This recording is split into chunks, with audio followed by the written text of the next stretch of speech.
பத்திரிகையாளர் ஆண்டோ M Thomson எழுதிய 10 ஆண்டுகளுக்குள் 6 பிரதமர்கள் என்ன நடக்கிறது பிரிட்டனில் என்னும் கட்டுரை சிந்தை இணையதளத்தில் இன்று வெளியாகி இருக்கிறது.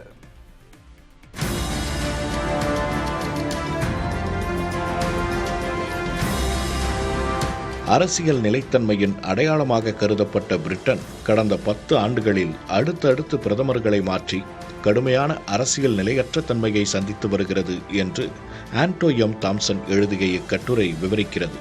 பிரெக்சிட் வாக்கெடுப்பில் தொடங்கி Theresa May, Boris Johnson, Liz Truss வரை பலரும் பொருளாதார நெருக்கடி மற்றும் கட்சிக்குள்ளான அழுத்தங்களால் பதவியை இழந்தனர். பெரும்பான்மையுடன் வென்ற கியர் ஸ்டார்மரும் கூட பொருளாதார மந்தநிலை மற்றும் உட்கட்சி அதிருப்தி காரணமாக தனது ராஜினாமாவை அறிவித்துள்ளார்.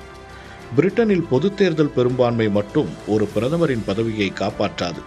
கட்சியின் தொடர்ச்சியான நம்பிக்கையும் நிதிச் சந்தைகளின் ஸ்திரத்தன்மையுமே ஒரு பிரதமரின் ஆட்சி காலத்தை தீர்மானிக்கின்றன. பிரெக்சிட் முடிவுக்கான விலையை பிரிட்டன் மக்கள் இன்றளவும் கொடுத்து வருகிறார்கள் என்று இக்கட்டுரை சுட்டிக்காட்டுகிறது.